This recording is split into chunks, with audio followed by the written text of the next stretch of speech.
जे तेनू धूप लगे आवे तो मैं छाँव बन जावा। दोस्तों पिछले कुछ दिनों से सोशल मीडिया की गलियों में ये गाना काफी चर्चाओं में रहा है।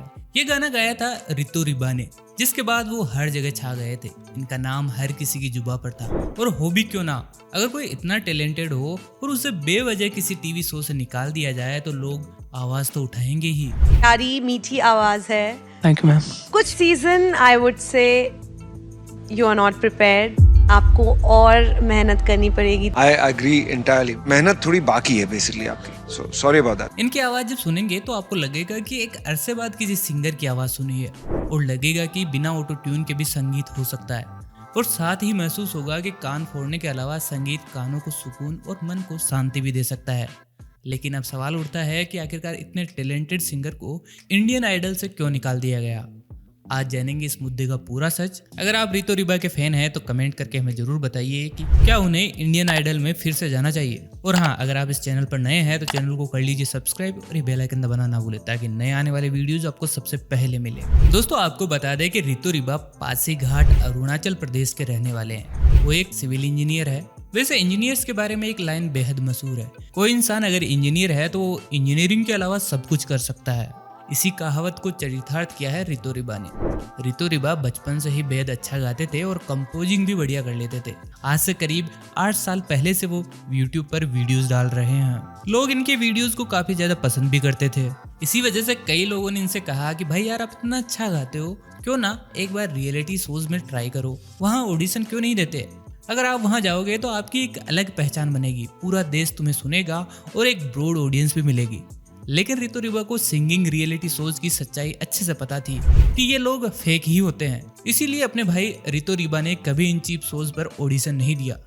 लेकिन कुछ दोस्तों और परिवार के लोगों ने इन्हें फोर्स किया कि यार तुम बहुत अच्छा गाते हो, तुम ऑडिशन में सिलेक्ट हो गए तो क्या पता शो भी जीत जाओ। सभी के इतना फोर्स करने के बाद इन्होंने भी मन बना लिया और अरुणाचल से पहुंच गए सीधे सपनों की नगरी मुंबई में। यहाँ पर रितु रिबा ने ना सिर्फ ऑडिशन दिया बल्कि इनका सिलेक्शन भी हो गया। और आप ही बताइए, सिलेक्शन ना होने की कोई वजह ही नहीं थी। दरअसल ये गाना गाते ही इतना अच्छा है, यहाँ तक कि टीवी में इंडियन आइडल के प्रोमोज भी इन्हीं के नाम से चलाए गए। मेरा खुदा तू ही दुआ में शामिल। आउटस्टैंडिंग टैलेंट मिला है। और जब ये टीवी राउंड ऑडिशन में आए तो इन्होंने खुद का कंपोज किया हुआ गाना गाया। एक तू ही है दिल ने जिसे हरदम अपना माना, कैसी लगी लगन, जो कि आजकल के रियलिटी शोज में कभी नहीं होता। और ये इतना अच्छा गया कि विशाल ददलानी, नेहा और हिमेश ने जमकर तारीफों के पुल बांधे। लेकिन उसी दिन एक और चीज सामने आई। दरअसल विशाल ददलानी ने शो में इनको कुछ मैसेज दिखाए, जो कि रितो और एक शो मेकर के साथ हुई चैट थी, जिसमें उन्होंने कहा था कि रियलिटी शो फेक होते हैं। मेंबर से कुछ बातें हुई हैं। Yes sir. है ना? Yes sir. आपको दिखाई देता हूं मैं।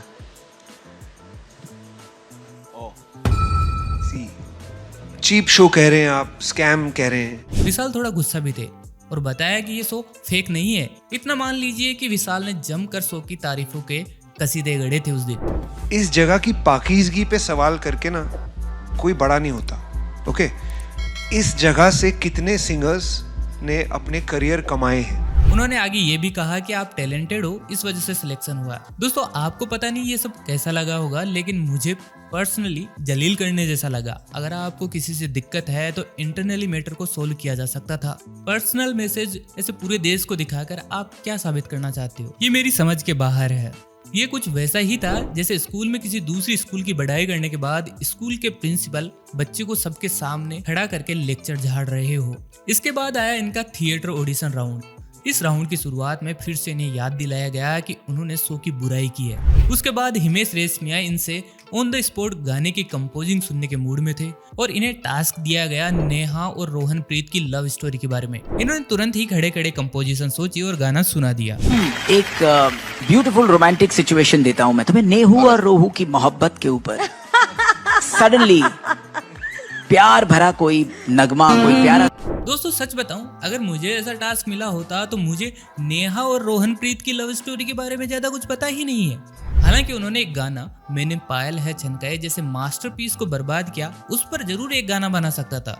वैसे अपने रितो भाई काफी टैलेंटेड है और ये चीज किसी भी इंडियन रियलिटी शोज में पहली बार हुई थी कि किसी सिंगर के सामने ऑन द स्पॉट कोई सिचुएशन रखी गई और गाना बनाने को कहा गया। बाद में ये सॉन्ग सोशल मीडिया पर काफी ज्यादा वायरल हो गया और लोगों ने रिक्वेस्ट करना शुरू कर दिया कि इसका फुल वर्जन बनाइए। वैसे इस गाने को सुनकर हिमेश भी एक बार को चौंक गए और कहा कि ऐसा तो एक बार को मैं भी नहीं कर सकता, आप तो मुझसे भी ज्यादा टैलेंटेड हो। एक्सेप्शनल टैलेंट, इस बार का टैलेंट कमाल है यार। मैं तो समझता था कि ये सिर्फ मैं ही कर सकता हूँ, लेकिन तुम तो मुझसे भी अच्छा करते हो यार। Thank you so much. तो दोस्तों अब बात ये आती है कि जब रितु रिबा इतने ही अच्छे सिंगर है, जज इनकी इतनी तारीफें कर रहे थे, हिमेश रेशमिया इन्हें अपने से ज्यादा टैलेंटेड बता रहे थे, तो आखिरकार उन्हें इंडियन आइडल 13 से निकाला क्यों? तो आपको बता दें कि इसमें गलती इंडियन आइडल के जजों की नहीं बल्कि गलती है शो के मेकर्स की। वो कैसे? तो आइए समझाते हैं हम आपको पूरा मामला। सबसे पहले शो के मेकर्स ने जजों को कहा कि इन्हें कोई डिफिकल्ट सी सिचुएशन दीजिए जिसमें ये गा ही ना पाए, क्योंकि 100 में से 90 लोग ऐसा कर ही नहीं पाते, चाहे वो कितने भी अच्छे सिंगर हो। लेकिन रितु रिबा यहाँ भी घबराए नहीं, उन्होंने गाना सुना भी दिया और वो भी बेहतरीन था। लेकिन अब क्या करें? तो शो मेकर्स ने प्लानिंग के तहत शो से बाहर का रास्ता इन्हें दिखा दिया, क्योंकि इस बंदे ने पहले ही शो को फेक करार दिया था और अगर ये बंदा अब भी इस शो में ज्यादा दिन टिकता तो ना जाने कितनी पोल पट्टी खोल देता। वैसे दोस्तों रितु रिबा ही नहीं बल्कि सोनू निगम भी इस शो को फेक करार दे चुके हैं। तो मेरा ये मानना है कि जब आप टैलेंट को जज करते हैं, चाहे वो पेंटिंग हो, चाहे वो गायन हो, चाहे वो नृत्य हो, चाहे वो लेखन हो, आपको उस टैलेंट पे ध्यान देना चाहिए बजाय कि उसके बैकग्राउंड पे या उसकी कहानी पे। क्योंकि नाटक बहुत लोग कर सकते हैं, अपने आप को उनको मालूम पड़ गया कि आजकल अगर थोड़ा सा अपनी कहानी बना दो तो लोग थोड़ा ध्यान ज़्यादा देते हैं या उनके बारे में बात करते हैं, लेकिन असल में सिर्फ और सिर्फ टैलेंट लास्ट तक साथ में रहता है। I actually came to Bombay for a dance reality show. Alright, which one? I can't name it though. I was in top 100. I got the Takdeer Ki Topi. Now you all know what show it was. Wait, which one is it? DID. I didn't have a story. You didn't have a story, as in? I called them up and I was like, Papa, Mama, what is this? मेरे पास कोई story नहीं है बताने को। कुछ क्या कर रहे हो? बोल दो कि एक मम्मी नहीं मान रही, तुम्हारी मम्मी नहीं मान रही, मम्मी बोल रही थी पापा नहीं मान रहे, पापा नहीं मान रहे, तो तुम्हें घर से निकाल दिया। And I'm not kidding, वहाँ पे जितने भी कंटेस्टेंट्स थे उन्होंने अपनी खुद की स्टोरी बना रखी थी। वैसे तो रितु रिबा के शो से बाहर होने के बाद इस शो की सोशल मीडिया पर काफी छींचा लेदर हुई।